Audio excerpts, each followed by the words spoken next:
जय हिंद दोस्तों, मैं हूं major Mohammad Ali Shah and I feel truly blessed, privileged, and indeed very, very lucky to have a very, very illustrious personality with us who is extremely modest. When I had prepared the creative, I'm sorry to embarrass you slightly, but allow me to say this. I wrote on the creative, popular theatre personality Mahabanoo Mody-Kotwal, who, of course, since she needs no introduction, you all know her. You all have seen her in brilliant plays and films. You all know Mahabanoo Mody-Kotwal.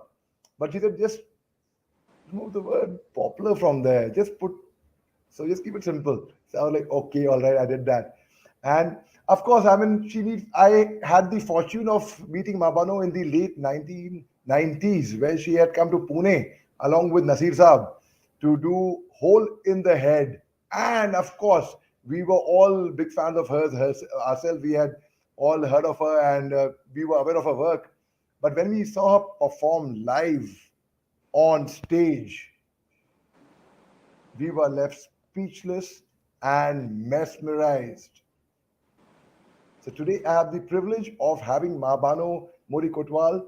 And of course, customarily, though, of course, as I mentioned, she needs no introduction, but customarily, if I were to say something, Mahabanoo is nationally and internationally acclaimed. She's a producer, director, stage and screen actor.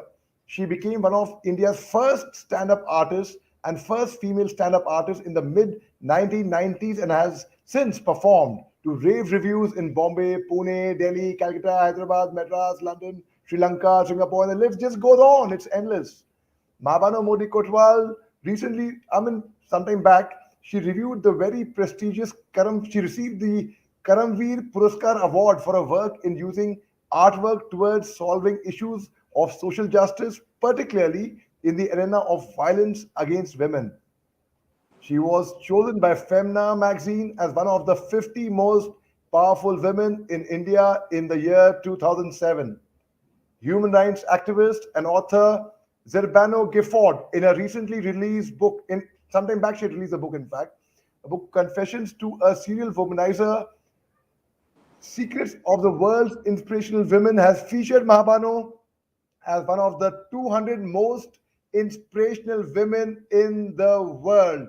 And that is why I was very, very keen, Mahabanoo. I mean, you are truly an inspiration for generations to come, I would say. The book was launched along with portals of these women in the National Portal Gallery in London. Mabano was privileged to have been selected to the Yale School of Drama directing performance program and successfully completed coursework at one of the best theatre institutions in the world. Well, she has done a few films as well, and the films she's acted in are The Letters with Julius Stevenson, Ghan Chakkar with Imran Hashmi and Vidya Balan, Sudhir Mishra's Inkar, Shreen Farhad with Boman Irani and Farah Khan, Bara very special with again Nasiruddin Shah, where she also earlier had shared stage space with him, the stage with him, and Vijay Raj, of course.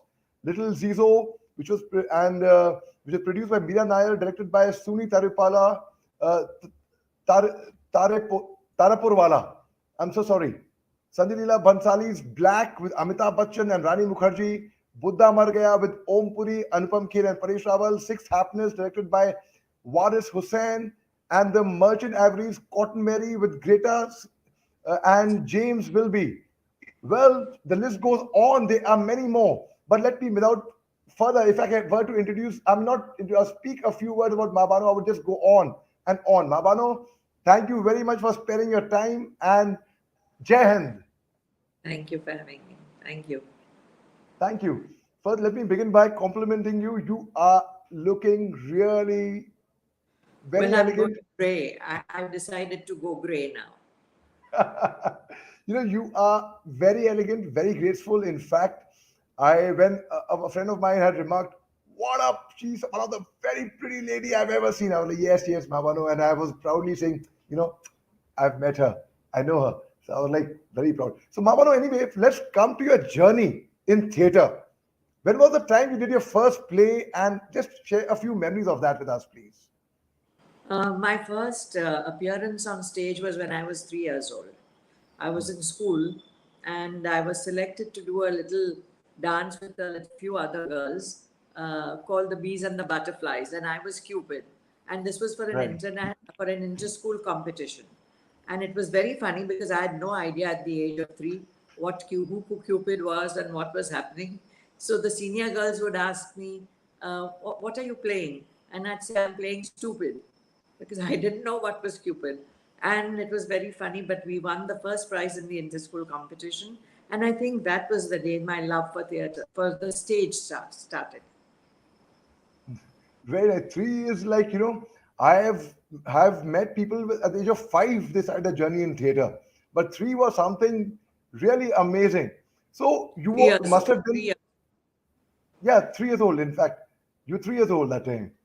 And so tell me, you were always this eloquent in debates, in declamation, apart from plays. You must have been taking part in other stage activities as well, Mabano. Yes, I was. Even in college at St. Xavier's College in Bombay, uh, I used to win elocution competitions and intercollegiate debates. Yes, I just loved the stage.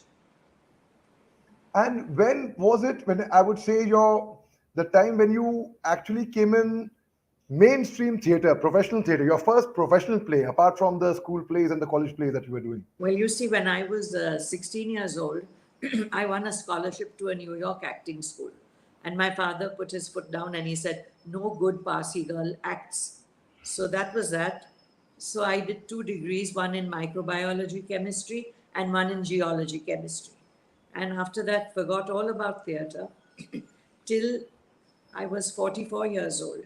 And my son brought a play to Bombay because he was doing theatre in America, and his professor had written a play called Eden Creek. And I'd just had an operation, and he found 4 ladies. And it's funny, but my theatre life has always been interspersed with monologues. Monologues is what I love. As one of the directors told me, he said, "You're a show off because you don't want any other competition on that." That's not true, really, but I find the energy of a monologue far more than the other. I agree with you on that. I've seen you live in performance doing Hole in the Yeah. Head, and Yes, and it, that was the one monologue that I did. It was a 30-minute monologue with an Italian accent about a mafia don's wife and what happens once the mafia don dies and how the vultures sweep in, for the kill, for her money. I think that's the one you saw. absolutely, that's the one. Absolutely, Mabano. So before Hole in the Head happened, and you were already a big name in stand up and on stage and such things. So tell us a bit about that, Mabano. Well, what happened was that in 1996, I first went to London to do a play, to do a film with Waris Hussain called Staying On, Sixth Happiness. And once I finished that, we shot for a month in London and for a month in India. And when I came back, I was without work and I felt very sad, 15 days of doing nothing. And my son said, "It's been only 15 days." And the next thing I know is Waris Hussain recommended me for a play with Prunella Scales and Richard Johnson. Prunella Scales of Faulty Towers. And the two of them, Said Jaffrey and myself, we were the main 4 characters. And there were other minor characters also. So I did the play there. And then when I was there, I saw this play called Art, A-R-T. And it was by Yasmina Reza. And there were 3 men in it. And I was so taken up by the script, but there was no way I could be in it because I couldn't bring it here and act in it because there were 3 men. So I decided to direct it. And that was my first directorial venture. And I took 3 actors from here. I applied for the rights and luckily got them, I think, because of my work abroad, because by then I had not done much work in India. So I got that, and that was it. Then I did a play called Shirley Valentine, which is 1.5 hours, just one actor play. And that is my favorite role.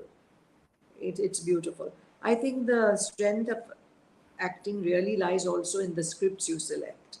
You have to be very careful of the scripts you select because if the script is not good and it doesn't excite you, you can't excite the audience. Absolutely, absolutely. You've done so many films as well, and but I know for a fact that you don't enjoy film work much, apparently, as to what I have gauged. So, but still, tell us a bit about the film that you've done and Mabano, and how was the experience coming from a theater background and doing those films? Well, you want me to be honest or you want me to be polite? Dep- Frankly, the camera doesn't like me and I don't like the camera. Let's put it that way. I don't feel that energy in front of a camera. Unless now when I did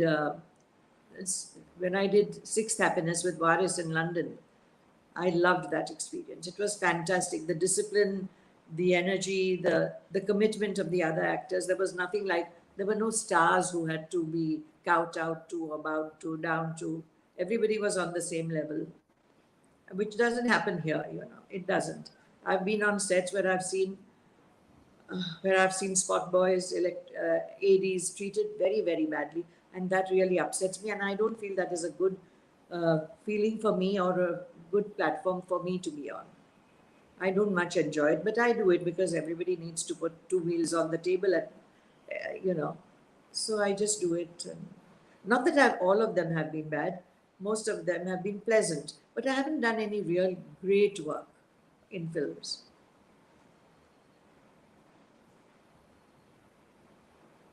The film I really enjoyed the most was Buddha Mar Gaya over here in India. We were given a free hand and it was so funny and it was so wonderful performing with Om Puri, who was my favorite. Absolutely wonderful person to perform with. So you've done films, you've done theater, and what is the difference between acting in a film and acting in theater? Is there any difference at all, or there's no difference Oh, in that? there's lot of difference, lot of Okay. difference. Because you can give 48 takes and still not get it right. Whereas on the Hmm. stage, you don't have that advantage. On the stage, you're there, you perform, either the audience likes you or they don't, and that's it. Whereas on the stage, in films, you're spoiled. And I feel that many film actors develop certain mannerisms, which makes them popular perhaps, but they're not actors, those are the stars. They come on stage and who they are, who they are. They never get into the skin of the character.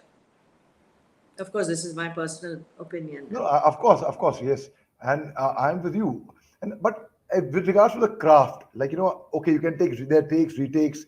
With regards to the craft, with regards to believing in certain thing, like there are some people who would say that you have to project your voice and you have to use your body language in theater. Well, someone says no, either a performance is truthful or it's not. Whether be it film or be it television or be it stage, be it anywhere. If you believe in something and if you're emoting it, so as you mentioned, there is a difference. There's a huge difference in theater acting and film acting. But because how can again that's one question which I have as a student, that how can a performance which is truthful exaggerate on your body language and your voice and throw a voice when you so there is a as per you there is a lot of difference between theater and films, right? The major difference really is the number of rehearsals you have. For a play, like even for the Vagina Monologues, which is just Hmm. five women sitting and telling stories, we rehearsed for 8 months. 8 months. Whereas I don't see that happening here. But abroad, when I did the film, yes, we used to go there in the morning, rehearse the scene perfectly, and perform. It wasn't like some star would come in at 5 o'clock if the call time was 3 o'clock. There was none of that nonsense. Whereas here, sometimes you wait for 7 hours for somebody to come and you have to tolerate it.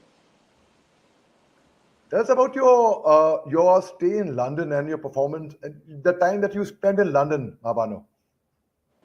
Oh, it was fantastic. Even for the play that I did, it was superb. The first day the most important thing I learned there was discipline.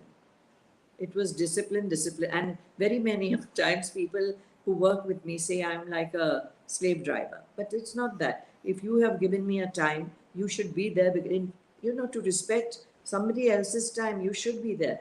When I did the play, I remember I was 15 days late because they didn't get the work permit for me. So I had only 2 weeks of rehearsals. And the first day when I went there, I was told that if you come late 3 times, because sometimes those London tubes, they stall, and please don't bother to come to the set. I was told this point blank, and I wasn't even late. So I've always, from that day, been very fearful of being late for anything. It's almost become a kind of anxiety thing with me. I have to be on time. And if I'm late, I feel it makes me very unhappy. And if somebody is late, it makes me even more unhappy. Right. And there is a general observation which is very true. In fact, you take history of Hollywood actors, of actors in Hindi cinema who are good, who are considered to be craftsmen. They've all come from a theater background, all of them. Absolutely. So, what is the science? What is the reason behind that? Well, it's hard work. It's not a matter of posing in front of the camera and wondering whether you look good or you look, how am I looking? In fact, some time ago, I did a web series where one lady was constantly asking, am I in the frame? Am I in the frame? And it was kind of very funny for me because, of course, she was in the frame if she was supposed to be. But this kind of obsession with how you're looking in front of the camera is, I think, not meant for good actors. Right. And how important do you think is training for an actor, that he should go to a training school before he qualifies to? Yes. Well, yes, he should go to some kind of training for your voice, and that I learned when I went to Yale. When I did the course on directors in Yale for directors at Yale, I realized how much I didn't know. There were 20 students from all over the world, and it was amazing, the energy that came out, the different creative ideas that were there, the teachers who were teaching, they were fabulous. In fact, the lady who told me to go to Yale is now the head of Juilliard in New York. Yeah. In fact, she has asked me to go to Juilliard and talk to her students about how the vagina monologues has continued in India for 20 years. We are in our 20th year now. Right. But the whole business, of audition, like, a lot of youngsters, they audition for a play or a film. And in the audition, they are made to learn one paragraph and vomit it out before the camera and just show what. So I think it's grossly unfair for any Absolutely. actor to, and you cannot. Absolutely. And especially for advertisements, because the person taking your audition knows nothing. That doesn't e- and uh, I'm sorry, but this advertising business is, to me, it is the most humiliating thing for an actor, because they take you. In fact, recently I was called up by a very uh, a- big daddy of advertising. His people called up and said, please reserve these 2 dates. I said, is there an audition? And they said, no, of course not. So I kept the 2 dates. I never heard from them. After 4 days, some little minute. So I said, you were supposed to get back to me 4 days ago, and the 2 days are already passed. And she said, yes. You see, what they do is they come to you and then they shop around for cheaper people, people who will do it Hmm, cheaper. hmm, hmm, hmm, hmm. So that's not for me. I don't work free for anybody, not even for God. So if they don't, I mean, they Right. have no courtesy. They have not been taught the common. I told her, I said, listen, I don't die of rejection if you say no to me. I don't die of rejection. That's what this whole business is about. You can't get every job that you're offered, or you don't take every job that you're offered. That is very But true. some You sort of some sort of discipline, some sort of decency is missing, totally missing over here, as far as the advertising world is concerned. That is very true. You have worked with theatre thespian. I would call him a theatre thespian, not a film actor, with Nasir Saab on screen, in a film, and on stage as well. Share us a bit about the experience and how. I know the entire story. I mean, in fact, you shared the But entire story, and you. uh, actually, Nasir also did a play called Romance for Ruby, which he directed. I don't know if you saw that. It was a beautiful play written by one of his friends. And Ratna was in it also. And it was a great experience. And I was the only one from South Bombay. They call us South Bombay. There's a divide. They say she's a South Bombay actor, like, hey, I'll be going. So, and Nasir South told me, he Bombay said, actors perform more in Tata Theatre and CPA that side. but that is such a wrong, yeah, but that is No, such a wrong impression. And I know that in the beginning I was not very welcome on this over there. I know that.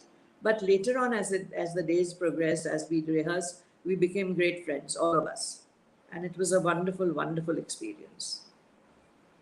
Right.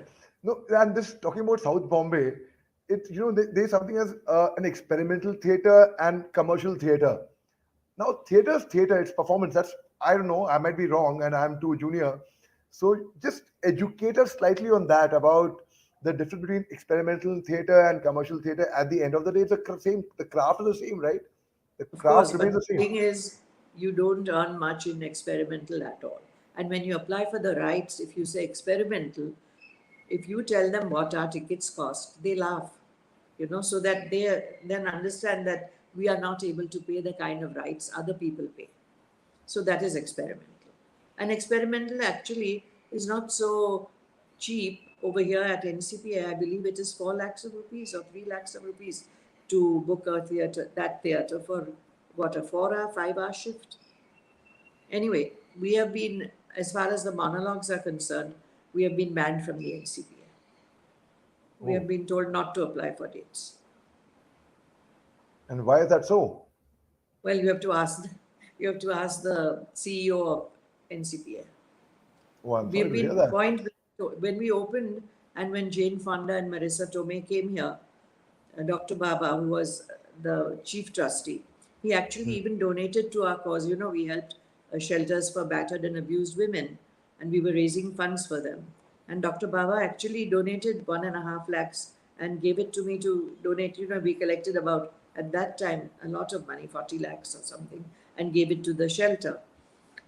But after that, once he died, I was told point blank that don't even apply for dates.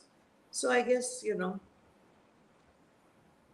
it's the National Center for Performing Arts, mind you, National Center. I didn't know they were also a censoring authority, obviously. Oh God, I'm sorry to hear that. In fact, because I've seen some wonderful plays at NCPA, at our theatre, experimental theatre Yes, over there, and at Prithvi yes. Theatre. In fact, at St Andrews, Sophia's. In fact, the divide, as you mentioned about South Bombay, so Sophia's that side, and There's nothing actually like Prithvi, frankly, for me. so sorry. I'm saying there's nothing like the Prithvi Theatre for me. It's a small theatre, we don't make so much money, but it has the energy that is there is something unbelievable. I just love that theatre. Yes, you. So I'm The a connection with converted the North audience Bombay is. person. Yes, extremely. That's what I learned in London. When we did the play, there used to be a backstage door, and after the play, people would line up to come and talk to each of whoever they wanted to, the characters, and they would bring a little bottle of wines, and they would have read the play and then come, and then they would tell you that, don't you think this was a little misrepresented in your performance, and because the book says this. I mean, that is how uh, alert and aware the audiences are over there. Here, I don't think that happens. I don't think. The Right. only nice thing Now, was the Indians used to bring me boxes of mithai backstage. one more thing, I want to ask this because this question has been thrown to a very few actors. In fact, a lot of actors from theater do very well in films. In fact, because they are able to perform. You talk about a film, a normal film, a parallel film or art film, so to say, or you talk about commercial cinema. You see, Amitabh Bachchan, Shah Rukh Khan, ironically, both are from, in fact, English theater background. They have done exceedingly well as stars, as superstars in the Hindi film industry. You talk about Nasiruddin Shah, Om Puri, Irfan Khan, Nawazuddin Siddiqui, Manoj Bajpayee. You talk about these theatre actors, they have done really well in the Indian film industry. Now, coming to something little peculiar, a news anchor who has a very good speech, very good diction, very good clarity, very good voice. नुक्ते पूरे होते हैं सही होते हैं बिल्कुल नुक्ते Yeah. so do you think a news anchor can be trained to become a good actor? That's a tricky question. A good actor may not be able to become a good news anchor at the same time. But yes, I think if that is what like Dolly Thakur, she was a news anchor for years. She trained at the BBC, and I think she's a very good actor. So yes, but if you're talking about the present day new anchors who shout and scream, No, they wouldn't find an empty spot on my stage. They wouldn't. Good one, I swear. Because sometimes they go and all you see is there's a Ravan news anchoring, Ravan, Absolutely. where you have 10 people sitting on a Kali. panel There on a is Sunday a debate. female Kali also there. There's a female one who screams and shouts. Scream and shout. And there 10 people sitting on the debate, but only one person in the center would be talking. And he would be doing all the talking in the debate. So वो भी performance है मतलब वो भी overacting वाली performance है. I don't know what kind of a performance that is. But now, as you coming back to your statement that a good actor need not be a good news anchor. Now, I don't know. Just educate us slightly on this. Isn't a good actor supposed to be out producing everything good? If you're an actor means I feel you should be able to do everything, including the acting of a good anchor. But very, very few people do that. Now, like, if you ask me, most of the actors who are trained in everything. They can dance, they can sing. I can't sing at all, at all. In fact, we were thinking of doing a play with Nasir, and there was a song in it, and I said that is I just can't. I don't have the voice. I don't have the training. But actually, if you are a trained actor, really trained, like when I went to Yale, I took lessons in voice, but voice of speech, not for singing. But I can't sing. I'm not an all-rounded actor. My forte, I think, is more Right. speech. And tell us a bit more about, throw some light about Yale, about what all techniques you learned over there and your teachers and your Well, peers and your classmates. You the must be in touch with them, yeah. the one main thing I learned, which holds good in life also, is that you must separate your needs from your wants. Your needs on the stage are totally different from your wants. If the playwright has written, he so and so John picks up a pen. The pen is a need. But if you want a Mont Blanc pen, that is your want. And that has struck to me all through this COVID thing, that your needs are different from your wants. You don't really need everything you want. That is the one lesson I learned of how to be very minimalistic even on stage in every way, to separate these two. And of course, as I said, the discipline of punctuality, of being polite with everybody. One thing I notice is over here, people have more of an attitude. There's a lot of attitude. If you're a good actor, there's something that makes them feel, oh, chalo, ye to abhi theek hai. And that doesn't pay over there at all, at all. In fact, Right. in one of the, I won't mention the name, with an actor, when I did the play in London, he was very nasty to me. As I was entering the stage, he told me, don't do what you're doing on stage because nobody's looking at me and everyone's looking at you. Now, this is when you're telling an actor as that actor is about to go on stage. And I turned around and I said, listen, sorry, I used a word. I said, if No, you no, did you what the shouldn't be sorry about it. I'm glad you did use that word. I'm glad. I said, if you did what the director wants you to do, people would look at you. You're not doing what your director wants you to do. So no wonder nobody's looking at you. And then I went and told the director and the producer, I said, tomorrow I'm not going on stage. I'm sorry, I cannot be treated like this. And that is why you must stand up, no matter who the big actor is, you know. And they made him come and apologize to me. I mean, it was unprofessional of me to say that. Of course, I would have not gone on stage, but I just felt that this person needed to be brought down. That he couldn't think that because he was a much better known actor than I was in London, Indian person.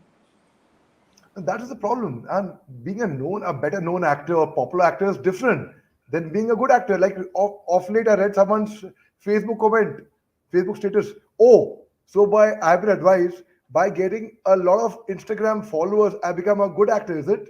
So Uh, these kind of wrong notion. I mean, I was laughing at that. I was like, what nonsense. I mean, what are the people advise people that get a lot of followers on Instagram? It's very important. How do you hone your skills, your I craft? don't I don't Yeah, do Twitter, I don't do Instagram, and I've just joined WhatsApp. And I'm not comfortable with it. I tell everybody go back to SMS for me. yeah, I agree. I totally agree with you. So tell us a bit more about your initially when you were making a start in professional theatre professionally, your first professional play which sold tickets. When was that, Mahabano? And that the first one was, of course, the one that Kaiser brought. It was done by the USIS, the United States Information Service. They gave us a small budget of 3,000 rupees, and we did it at their theatre. There were no tickets or anything. But after that, I did a play for the Prithvi Festival with a director who had come from Broadway, John Cappelletti. And he had come here to do one, major play. And I auditioned for it. I got the part I wanted. Unfortunately, everybody wanted the other part, the main parts. So the play fell through, and he did four one-act plays, and I was in three of the four. And he's still a friend of mine. When I go to New York, I meet him also. And it was fantastic, the way voice control and superb, absolutely. So that was the first one. After that, I did Steel Magnolias. Uh, and Steel Magnolias came to me just by chance. They offered me a role in which I was not interested. And my son told me, if you're not interested, don't do it because it's not fair to the role or to the director. So I said, okay, I won't do it. I said, no, sorry, I don't want.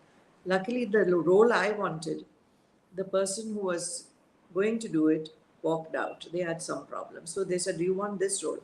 And I loved that role. So I did that role. And that's how it started. But I enjoy Wonderful. but I enjoy stand-up comedy very much. Very much. Wonderful, wonderful, Bhavanu. Bhavanu, and thank you so much for your time. And I reckon that you are busy, you have a lot of things to do, and you have been very, very generous with the time and very, very Thank kind you. and magnanimous and large-hearted. And let me tell you, you have a lot of admirers all over the world, not just in Singapore and London or the countries you have performed. No, the countries where you have not performed also.